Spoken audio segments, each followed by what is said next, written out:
ಬರೋಕ್ಕೂ ಮುಂಚೆ ನಾನೆಷ್ಟು ಹೇಳಿದೆ, ನನ್ನ ಮಾತು ಕೇಳಿದ್ಯಾ ನೀನು? ಕೇಳಲಿಲ್ಲ. ನೋಡು ಎಲ್ರು ಹೇಗೆ ಮಾತಾಡಿದ್ರು ಅಂತ. ನೀನು ಹೇಳೋ ಪ್ರತಿಯೊಂದನ್ನು ನಾನು ಕೇಳ್ತೀನಿ ಅಲ್ವಾ ಅಂತ ನೀನು ಪೂರ್ತಿಯಾಗಿ ನನ್ನ ಮಾತನ್ನ ಕೇಳೋದನ್ನ ಬಿಟ್ಬಿಡ್ಬೇಡ. ಕಾವ್ಯ ಯಾರನ್ನ ಪ್ರೀತಿಸಿದ್ರೆ ನಿನಗೆ ಯಾಕೆ? ಯಾರನ್ನ ಮದ್ವೆ ಆದ್ರೆ ನಿನಗೆ ಯಾಕೆ? ತಂದೆ ತಾಯಿ ಆಗ್ಲಿ ಕಾವ್ಯ ಆಗ್ಲಿ ನಮ್ಮ ಮಾತಿಗೆ ಬೆಲೆ ಕೊಡ್ತಾ ಇದ್ದಾರಾ? ಒಂದು ಹೆಣ್ಣಿನ ಜೀವನದ ಬಗ್ಗೆ ನಮಗಿರುವಂತ ಆಲೋಚನೆ ಅವರಲ್ಲಿ ಯಾರಿಗಾದ್ರೂ ಇದೆಯಾ? ಒಬ್ರಿಗೂ ಇಲ್ಲ. ಅದಕ್ಕೆ ಹೇಳ್ತಿದ್ದೀನಿ, ನಮ್ಮ ಕುಟುಂಬದ ವಿಷಯಗಳಲ್ಲಿ ನೀನು ಕೆಲವನ್ನ ಬಿಡೋದು ಒಳ್ಳೇದು. ಏನ್ ಬ್ರದರು, ಅವನಿಗೆ ಫುಲ್ಲಾಗಿ ಕ್ಲಾಸ್ ತಗೋತಾ ಇದೆಯಾ? ತಗೋ ಸ್ವಲ್ಪನಾದ್ರೂ ಕ್ಲಾಸ್ ತಗೋಬೇಕು. ಇಲ್ಲ ಅಂದ್ರೆ ಗಂಡನ್ ಪ್ರೀತಿ ಜಾಸ್ತಿ ಆಗಿ ಹೋಗಿ ಇವಳಿಗೆ ಇಷ್ಟ ಬಂದಂಗೆ ವರ್ತಿಸ್ಬಿಡ್ತಾಳೆ. ನೀನೇನು ಅಂತ, ನಿನ್ ಪದ್ಧತಿ ಏನು ಅಂತ, ನಿನ್ ವಿಧಾನಗಳು ಏನು ಅಂತ ನನಗಂತೂ ಅರ್ಥ ಆಗ್ತಾ ಇಲ್ಲ ಅವನಿ. ಇದಕ್ಕೂ ಮುಂಚೆ ನೀನು ತುಂಬಾ ಸಲ ನನ್ನ ಹತ್ರ ಒಂದು ಮಾತು ಹೇಳ್ತಾ ಇದ್ದೆ, ನೆನ್ಪಿದ್ಯಾ? ನಿನ್ ಜಾತಕ ಹೊಂದಾಣಿಕೆ ಆಗಿರೋದಕ್ಕೆ ನಿನ್ಗೆ ಬೆಲೆ ಗೌರವ ಸಿಗ್ತಾ ಇದೆ, ಇಲ್ಲ ಅಂದ್ರೆ ನಿನ್ಗಂತ ಸೀನೆ ಇಲ್ಲ ಅಂತ. ಇವಾಗ ನೋಡು, ಮನೇಲಿ ಎಲ್ಲರೂ ನನ್ನೇ ಹೊಗಳ್ತಾ ಇದ್ದಾರೆ. ಇವಾಗ ನಿಹಾರಿಕನಿಗೆ ಟನ್ ಗಟ್ಲ ಗೌರವ ಸಿಗ್ತಾ ಇದೆ.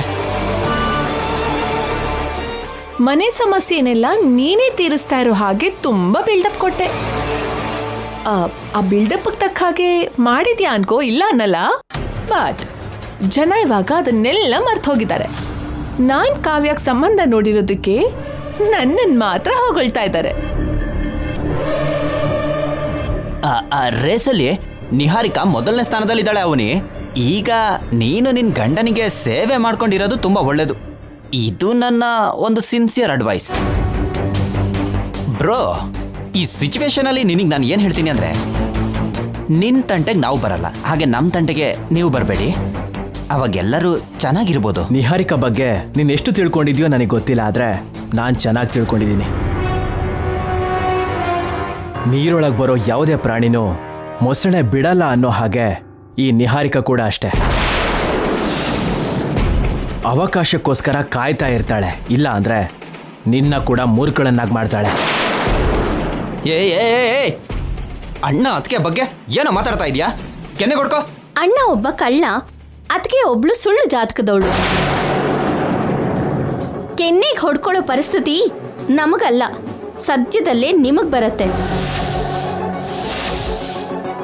ಕಾವ್ಯ ಮದ್ವೆ ವಿಷಯದಲ್ಲಿ ನೀನ್ ಯಾಕಿಷ್ಟು ಇಂಟ್ರೆಸ್ಟ್ ತಗೊಂಡಿದ್ಯಾ ಅಂತ ನನಗಂತೂ ಅರ್ಥ ಆಗ್ತಾ ಇಲ್ಲ.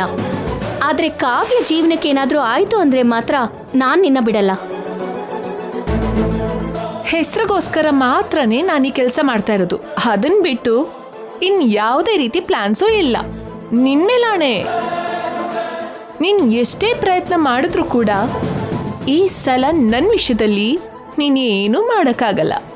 ಖಂಡಿತವಾಗ್ಲೂ ಕಾವ್ಯ ಮದ್ವೆ ಮಾಡಿಸ್ತೀನಿ. ಮೊದಲು ನೀವೆಲ್ಲರೂ ಸೇರಿ ಕಾವ್ಯ ಮನ್ಸಲ್ಲಿ ಏನಿದೆ ಅಂತ ತಿಳ್ಕೊಳ್ಳಿ. ಇಬ್ರು ಕೆಟ್ಟವರು ಒಂದೇ ಜಾಗದಲ್ಲಿ ಸೇರ್ಕೊಂಡಿದ್ದೀರಾ. ಇಬ್ರ ಬಗ್ಗೆನೂ ಸದ್ಯದಲ್ಲೇ ಬಯಲು ಮಾಡ್ತೀನಿ.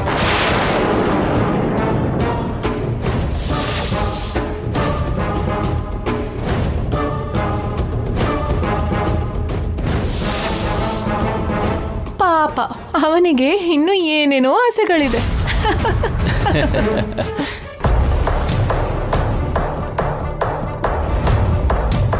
ಅಮ್ಮ, ಹೇಳೋದನ್ನ ಮರ್ತ್ಬಿಟ್ಟೆ. ನಾಡಿದ್ದು ಪೇರೆಂಟ್ಸ್ ಮೀಟಿಂಗ್ ಇದೆ, ನೀನು ಅಪ್ಪ ಇಬ್ರು ಬರಬೇಕು. ರಾಮಾಯಣ ಪೂರ್ತಿ ಕೇಳಿ ರಾಮ ಸೀತೆ ಏನಾಗ್ತಾಳೆ ಅಂದಾಗ ಆಗಿದೆ ನೀನು ಕೇಳ್ತಿರೋದು. ಏನಮ್ಮ ಹಾಗಂದ್ರೆ? ಮತ್ತಿಲ್ಲ ಅಂದ್ರೆ ಇನ್ನೇನೆ?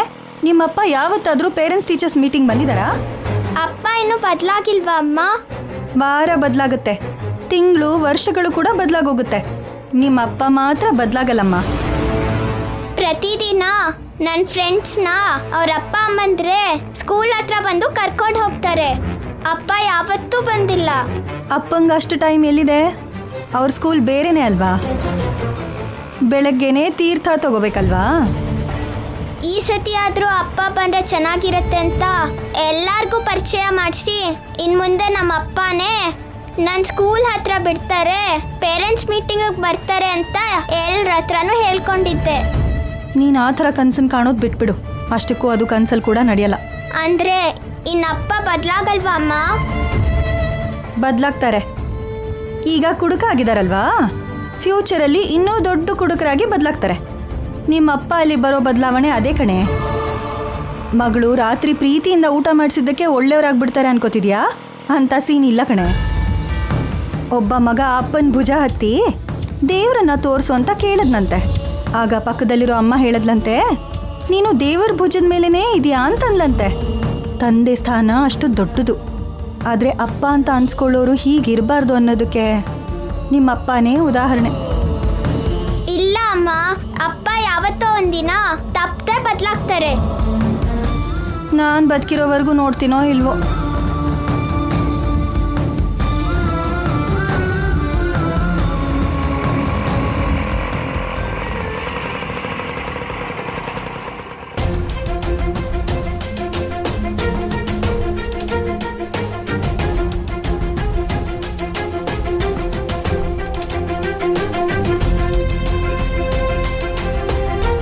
ಏನು ಹಾಗೆ ನೋಡ್ತಿದ್ದೀರಾ? ದುಡ್ಡು ತಗೊಳ್ಳಿ. 100 ರೂಪಾಯಿಗೆ ಚಿಲ್ಲರೆ ಇಲ್ಲಮ್ಮ, ನೀವೇ ಚಿಲ್ಲರೆ ತಗೊಂಡು ಬಂದು ತಂದ್ಕೊಡಿ. ಸರಿ, ಒಂದು 5 ನಿಮಿಷ ವೇಟ್ ಮಾಡಿ. ಒಳಗಡೆ ನಡಿ. ಸರಿ ಅಮ್ಮ. ನಡಿ.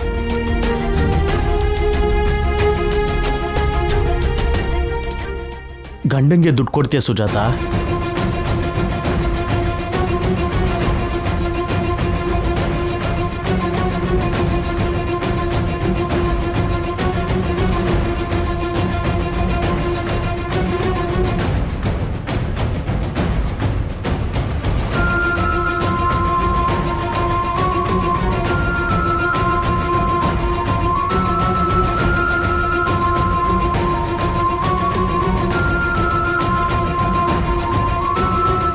ಅಮ್ಮ, ಅಪ್ಪ, ಅಪ್ಪ.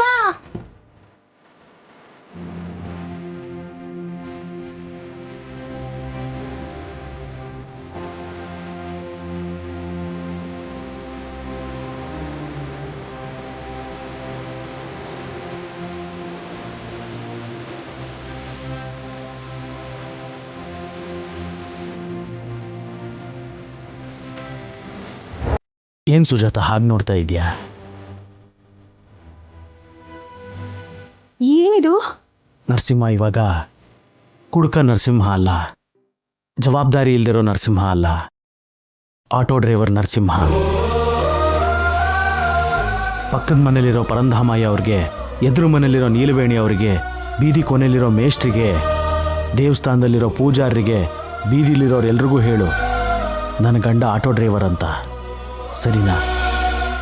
ಇದು ನಿಜನಾ ಕನಸ? ನೀನು ಎಷ್ಟೋ ವರ್ಷಗಳಿಂದ ಕಾಣ್ತಿರೋ ಕನಸು ಇವತ್ತು ನನಸಾಗಿದೆ. ಇವಾಗ ನಾನು ನೀನು ಅನ್ಕೊಳ್ತಿರೋಂಥ ಗಂಡ ಹಳೆ ನರಸಿಂಹ ಸತ್ತೋದ, ಹೊಸ ನರಸಿಂಹ ಹುಟ್ಟಿದಾನೆ. ಇದು ಹಗಲುಗನಸಲ್ಲ, ನೀನು ನೋಡ್ತಾ ಇರೋದು ನಿಜ.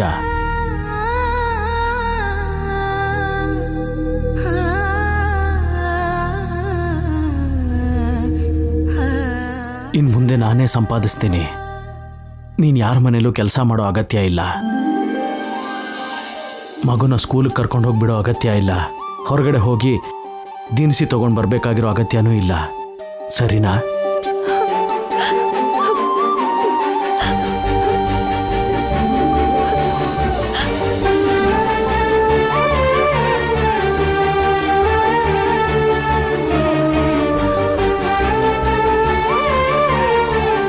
ಇನ್ನು ಮುಂದೆ ನಾನು ಕುಡಿಯಲ್ಲ, ನಿನಗೂ ಸೌಮ್ಯಗೂ ಇಷ್ಟ ಆಗೋಗೆ ಬದುಕ್ತೀನಿ. ಅಪ್ಪ, ಈ ಸಾರಿ ನೀನು ನಮ್ಮ ಸ್ಕೂಲಲ್ಲಿ ನಡೆಯೋ ಪೇರೆಂಟ್ಸ್ ಮೀಟಿಂಗ್ಗೆ ಖಂಡಿತವಾಗೂ ಬರಬೇಕು. ಖಂಡಿತವಾಗ್ಲೂ ಬರ್ತೀನಿ ಕಂದ. ಸುಜಾತ, ನೀನು ಒಳಗಡೆ ಹೋಗು, ನಾನು ಕೆಲಸ ಮುಗಿಸ್ಕೊಂಡು ಬರ್ತೀನಿ. ಒಂದು ನಿಮಿಷ ಇರಿ. ಈ ವಿಷಯ ಅವನಿಗೆ ಗೊತ್ತಾದ್ರೆ ತುಂಬ ತುಂಬ ಸಂತೋಷ ಪಡ್ತಾಳೆ. ಶ್ರೀಕರ್ ಕೂಡ ತುಂಬ ಆನಂದ ಪಡ್ತಾನೆ. ನಾನು ಹೀಗೆ ಬದಲಾಗೋದಕ್ಕೆ ಕಾರಣನೇ ಅವನೇ ಹೇಳಿದ ಬುದ್ಧಿ ಮಾತು. ನಾನು ಈ ಆಟೋನ ಫೈನಾನ್ಸಲ್ಲಿ ತಗೊಳ್ಳೋದಕ್ಕೆ ಕಾರಣ ಶ್ರೀಕರ್ ಮಾಡಿರೋ ಸಹಾಯ. ಸರಿ, ನಾನಿನ್ನು ಹೋಗಿ ಬರ್ತೀನಿ.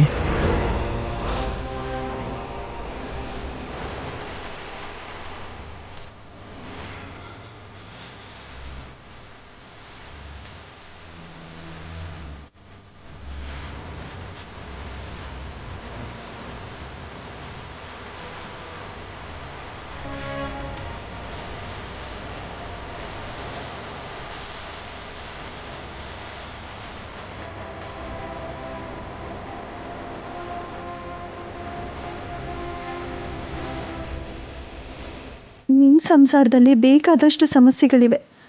ನೀನು ಅಕ್ಕನ ಸಂಸಾರನ ಸರಿ ಮಾಡೋದಕ್ಕೆ ಬಂದಿದ್ಯಾ ಅವನಿ?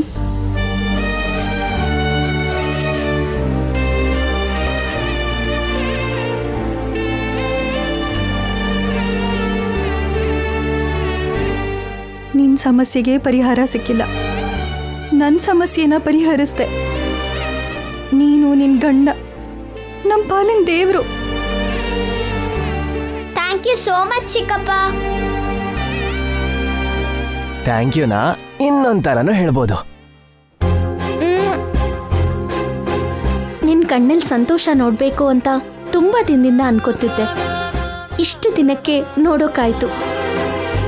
ಇನ್ ಮುಂದೆ ನೀನು ಸೌಮ್ಯ ಭಾವ ಸಂತೋಷವಾಗಿರ್ತೀರ. ಒಳಗಡೆ ಹೋಗೋಣ ಬಾ. ಬಾ ಸೌಮ್ಯ.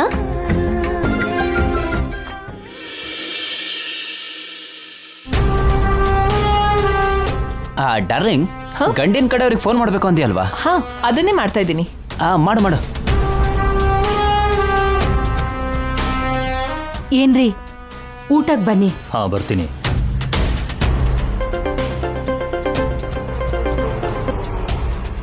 ಹಲೋ ಅಂಕಲ್, ನಾನು ನಿಹಾರಿಕಾ.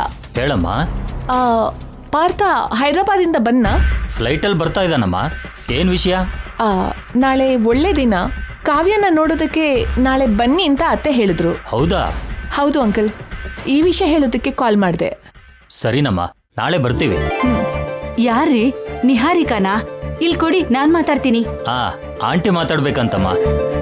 ತಗೋ. ಅಮ್ಮ ನಿಹಾರಿಕಾ, ಹೇಳಿ ಆಂಟಿ. ವೇದವತಿ ಅವ್ರ ಮೊಮ್ಮಗಳನ್ನ ಮದ್ವೆ ಮಾಡ್ಕೊಳಕ್ಕೆ ನನ್ ಮಗ ತುಂಬಾ ಇಂಟ್ರೆಸ್ಟ್ ತೋರಿಸ್ತಾ ಇದ್ದಾನೆ. ವೇದವತಿ ಅವ್ರ ಕುಟುಂಬದ ಜೊತೆ ಸಂಬಂಧ ಮಾಡೋದು ಅಂದ್ರೆ ನಮ್ಮ ಅದೃಷ್ಟನಮ್ಮ. ಇದಕ್ಕೆಲ್ಲ ಕಾರಣ ನೀನೇ. ತುಂಬಾ ಥ್ಯಾಂಕ್ಸ್ ಅಮ್ಮ.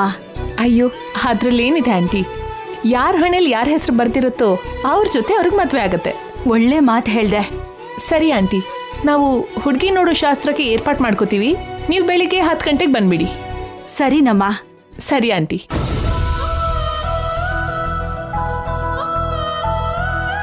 ನಿಹಾರಿಕಾ ತುಂಬಾ ಒಳ್ಳೆ ಹುಡುಗಿ ಅಲ್ವೇನ್ರಿ? ಹೌದು, ದೊಡ್ಡೋರು ತಗೊಳ್ಬೇಕಾದ ಜವಾಬ್ದಾರಿನ ಅವಳು ತಗೊಂಡಿದ್ದಾಳೆ. 2 ಕುಟುಂಬದ ಮಧ್ಯ ಕೂಡ ಮೀಡಿಯೇಟರ್ ಆಗಿ ನಾನೇ ಇರೋ ಕಾರಣಕ್ಕೆ 2 ಕುಟುಂಬದ ಕಡೆಯಿಂದ ನನಗೆ ಹೊಗಳಿಕೆ, ಪ್ರಶಂಸೆ ಎಲ್ಲ ಬರುತ್ತೆ. ಅದು ಅಲ್ಲದೆ ಈ ಸಂಬಂಧ ನನ್ನ ಕಡೆಯಿಂದ ಬರ್ತಿರೋದಕ್ಕೆ ಮನೆಯಲ್ಲಿ ಪೂರ್ತಿ ನನ್ನ ಹವಾನೇ ನಡೆಯುತ್ತೆ. ಅವರು ನನ್ನ ಗ್ರಿಪ್ಪಲ್ಲೇ ಇರ್ತಾರೆ. ಹೌದು ಡಾರ್ಲಿಂಗ್, ಕಾವ್ಯನ್ ಮದ್ವೆ ಆದ್ಮೇಲೆ ಈ ಮನೆ ಕಂಪ್ಲೀಟ್ ಆಗಿ ನಿನ್ ಗ್ರಿಪ್ಪಲ್ಲೇ ಇರುತ್ತೆ. ನಾಳೆ ದಿನ ಏನಾದ್ರೂ ಮಿಸ್ ಆಗಿ ಅವನಿ ಮನೆಗೆ ವಾಪಸ್ ಬಂದ್ರೂ ಕೂಡ ಅವನಿಗೆ ಅಧಿಕಾರ, ಯಜಮಾನಿಕೆ 2 ಹೋಗ್ಬಾರ್ದು. ಎಲ್ಲ ನನ್ನ ಕೈಯಲ್ಲೇ ಇರಬೇಕು. ಇಡೀ ಸೈನ್ಯ ನನ್ನ ಹಿಂದೆನೇ ಇರಬೇಕು. ಈ ವಿಷಯದಲ್ಲಿ ನನ್ನ ಫುಲ್ ಸಪೋರ್ಟ್ ನಿನಗೆ ಇರುತ್ತೆ ಡಾರ್ಲಿಂಗ್. ನೀನು ಆರ್ಡರ್ ಮಾಡ್ತಾ ಇರು, ನಾನು ಪಾಲಿಸ್ತಾ ಇರ್ತೀನಿ. ಅಷ್ಟರಲ್ಲಿ ನಾವಿಬ್ರು ಏನಾದರೂ ಮಾಡೋಣ. ಮುತ್ತು ಹಗ್ವರ್ಗೂ ಓಕೆ, ಅದನ್ನ ದಾಟಿ ಹೋಗ್ಬಾರ್ದು. ಯಾಕಮ್ಮ? ಕೆಲವು ದೊಡ್ಡೋರು ನಿರ್ಧರಿಸಿದ ಮುಹೂರ್ತದಲ್ಲಿ ನಡೆದ್ರೇನೆ ನಮಗೆ ಒಳ್ಳೇದಾಗೋದು. ಕರ್ಮ, ಆ ಮುಹೂರ್ತ ಯಾವಾಗ ಬರುತ್ತೋ ಏನೋ. ಓಯ್, ಅಲ್ಲಿವರೆಗೂ ಹಗ್ ಮಾಡ್ತಾ ಸರಿ ಮಾಡ್ಕೋ ಬಾ. ಸರಿ, ಓಕೆ.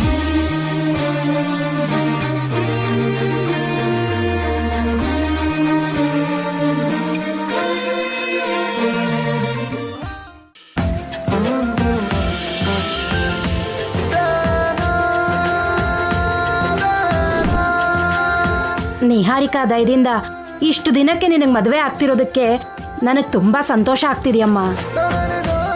ಅಯ್ಯೋ, ನಂದೇ ಏನಿದೆ ವಸಂತ ಅವರೇ, ಮದ್ವೆ ಗಳಿಗೆ ಈ ಸಮಯಕ್ಕೆ ಬರ್ತಿದೆ ಅವಳಿಗೆ, ಇವಾಗ ನಡೀತಾ ಇದೆ ಅಷ್ಟೇ. ಯಾವ ಆತಂಕನೂ ಇಲ್ಲದೆ ಹುಡುಗಿ ನೋಡೋ ಶಾಸ್ತ್ರ ನಡೆದೋದ್ರೆ ಸದ್ಯದಲ್ಲೇ ಮದುವೆ ಮುಹೂರ್ತನೂ ನೋಡಬಹುದು. ಸರಿ, ಗಂಡಿನ ಕಡೆಯವ್ರು ಬರೋ ಟೈಮ್ ಆಯ್ತು, ನಾವು ಕೆಳಗಡೆ ಹೋಗೋಣ. ಸರಿ ನಿಹಾರಿಕಾ. ಅಮ್ಮ ಕಾವ್ಯ, ನಾವು ಮತ್ತೆ ಬರ್ತೀವಿ.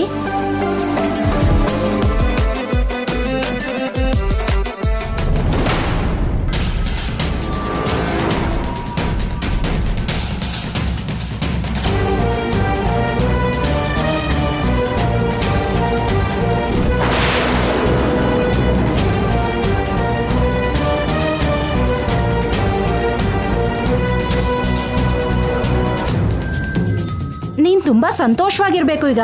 ಯಾಕೆ ಬೇಜಾರಾಗಿದ್ಯಾ? ಭಯ ಆಗ್ತಿದೆ ಅಮ್ಮ. ಈ ಸಮಯದಲ್ಲಿ ಪ್ರತಿ ಹೆಣ್ಣಿಗೂ ಹೀಗೆ ಇರತ್ತೆ. ಕಟ್ಕೊಳ್ಳೋನನ್ನ ನೋಡ್ತಿದ್ದ ಹಾಗೆ ಭಯ ಎಲ್ಲ ಹೋಗತ್ತೆ, ಸರಿನಾ? ವಸಂತ ಅವ್ರೆ, ನಾವು ಹೋಗೋಣ, ನಡೀರಿ. ನೀನ್ ಸ್ವಲ್ಪ ನಗ್ತಾ ಇರಮ್ಮ, ಇಲ್ಲಾಂದ್ರೆ ನೋಡೋರಿಗೆ ಈ ಮದ್ವೆ ನಿನಗೆ ಇಷ್ಟ ಇಲ್ಲ ಅನ್ಕೊಂಡ್ಬಿಡ್ತಾರೆ. ಬನ್ನಿ. ರಾಧಾ, ಹುಡುಗಿ ನೋಡೋ ಶಾಸ್ತ್ರ ಮುಗಿದ ಮೇಲೆ ಕೂಡ್ಲೆ ಒಳ್ಳೆ ಮುಹೂರ್ತ ನೋಡಿ ಮದುವೆ ಏರ್ಪಾಟ್ ಮಾಡ್ಬಿಡ್ಬೇಕು, ಸರಿನಾ? ಸರಿಯಪ್ಪ. ಗಂಡಿನ ಕಡೆಯವ್ರಿಗೆ ಇನ್ನೊಂದ್ಸಲಿ ಫೋನ್ ಮಾಡಿದ್ರೆ ಚೆನ್ನಾಗಿರೋದು. ಹತ್ರದಲ್ಲೇ ಇದಾರಂತೆ. ರಿಸೀವ್ ಮಾಡ್ಕೊಳ್ಳೋದಕ್ಕೆ ಪೃಥ್ವಿರಾಜು ಕೃಷ್ಣ ಹೊರಗಡೆ ಹೋಗಿದ್ದಾರೆ.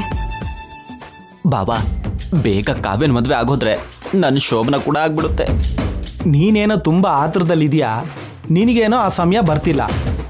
ನಿನ್ನ ನೋಡ್ತಿದ್ರೆ ಪಾಪ ಅನಿಸ್ತಿದೆ. ಇವ್ರು ಯಾವಾಗ ಬರ್ತಾರೆ ಬಾಬಾ? ಅಲ್ಲಿ ನೋಡು, ಬರ್ತಿದ್ದಾರೆ.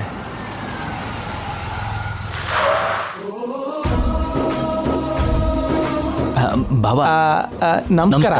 ನಮಸ್ಕಾರ ನಮಸ್ಕಾರ ನಮಸ್ಕಾರ ನಮಸ್ಕಾರ. ನಮಸ್ಕಾರ. ನಾನು ಮದುವೆ ಹುಡುಗಿ ತಂದೆ. ಹೌದಾ? ನಾನು ಹುಡುಗಿ ಮಾವ. ನಾನು ಹುಡುಗಿ ಮಾವ. ಬನ್ನಿ ಬನ್ನಿ. ನಮಸ್ಕಾರ. ಬನ್ನಿ. ನಡೀರಿ.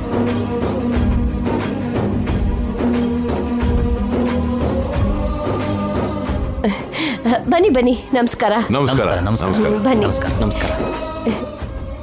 ಕೂತ್ಕೊಳ್ಳಿ. ಕೂತ್ಕೊಳ್ಳಿ. ಕೂತ್ಕೊಳ್ಳಿ. ನಿಮ್ ಬಗ್ಗೆ ನಿಹಾರಿಕಾ ಎಲ್ಲ ಹೇಳಿದಾಳೆ. ಇವೆಲ್ಲ ಅವಳು ಒಳ್ಳೆ ಗುಣನೇ. ನಿಮ್ ಮನೆ ಪದ್ಧತಿ ಬಗ್ಗೆ ನನಗ್ ಗೊತ್ತು. ನಿಮ್ ಕುಟುಂಬಕ್ಕೆ ಸೇರಿದ ಹುಡುಗಿನ ಸೊಸೆಯಾಗಿ ಮಾಡ್ಕೊಳ್ತಿರೋದು ನಮ್ಮ ಅದೃಷ್ಟ ಅಂತ ಅನ್ಕೊಂಡಿದೀವಿ. ನಿಮ್ಮಂತ ಸಂಬಂಧ ನಮ್ ಕಾವ್ಯಕ್ಕೆ ಸಿಕ್ಕಿರೋದು ನಮ್ಮ ಅದೃಷ್ಟ ರೀ. ಈ ವಿಷಯದಲ್ಲಿ ಕ್ರೆಡಿಟ್ ಎಲ್ಲ ನಿಹಾರಿಕಾಗೆ ಕೊಡಬೇಕು. ತುಂಬ ಇಂಟ್ರೆಸ್ಟಿಂದ ಇಲ್ಲಿವರೆಗೂ ಕರ್ಕೊಂಬಂದಿದ್ದಾಳೆ. ಹೌದು ರೀ, ನನ್ನ ಮಗಳಿಗೆ ಸರಿಯಾದ ಸಂಬಂಧ ಸೆಟ್ ಆಗದೆ ತುಂಬಾ ದಿನಗಳಿಂದ ಕಾಯ್ತಿದ್ವಿ. ಇಷ್ಟು ದಿನಕ್ಕೆ ಸೆಟ್ ಆಯ್ತು.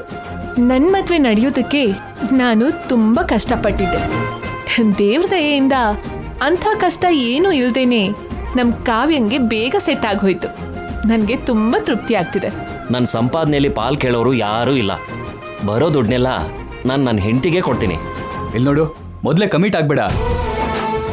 ಆಮೇಲೆ ನೀನು ಅವಳ ಹತ್ರ ಬೇಡ್ಕೋಬೇಕಾಗತ್ತೆ. ನಮ್ಮ ಅಣ್ಣ ಅವನ ಸಂಬಳನ ಅದಕ್ಕೆ ಕೇಳಿದ್ರು ಕೊಡೋದಿಲ್ಲ. ಅದಕ್ಕೆ ಹಾಗೆ ಹೇಳ್ತಿದ್ದಾನೆ.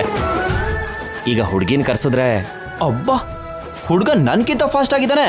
ಅಕ್ಕ, ಬೇಗ ಹೋಗಿ ಕಾವ್ಯನ ಕರ್ಕೊಂಬನ್ನಿ. ಇಲ್ಲ ಅಂದ್ರೆ ಹುಡುಗನೇ ಮೇಲ್ ಹೋಗಿ ತಾಳಿ ಕಟ್ ಬಂದ್ಬಿಡ್ತಾನೆ. ನಮ್ಮ ಬಾಮಾಯ್ದ ಆಗಾಗ ತಮಾಷೆ ಮಾಡ್ತಿರ್ತಾನೆ. ವಸಂತ, ಕಾವ್ಯನ್ ಕರ್ಕೊಂಡ್ ಬನ್ನಿ. ಸರಿಮ್ಮ, ಬಾ ನಿಹಾರಿಕಾ.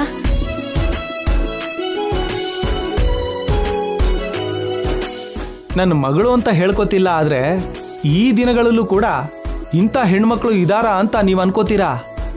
ಹೌದು ರೀ. ಈ ಶಾಸ್ತ್ರಕ್ಕೆ ರೇಷ್ಮೆ ಸೀರೆ ಉಟ್ಕೊಂಡ್ರೆ ಹೇಗಿರುತ್ತೋ ಹಾಗಿರ್ತಾಳೆ. ಎಲ್ಲ ನನ್ ಮಗನ ಅದೃಷ್ಟ.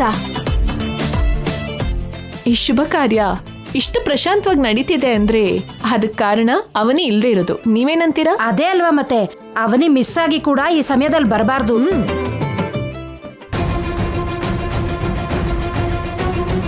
ನಮ್ಮವ್ರಿಗೆ ನಮ್ಮ ಮೇಲೆ ಅನುಮಾನಗಳು ತುಂಬ ಜಾಸ್ತಿ ಆಗೋಗಿದೆ ಬಾವ.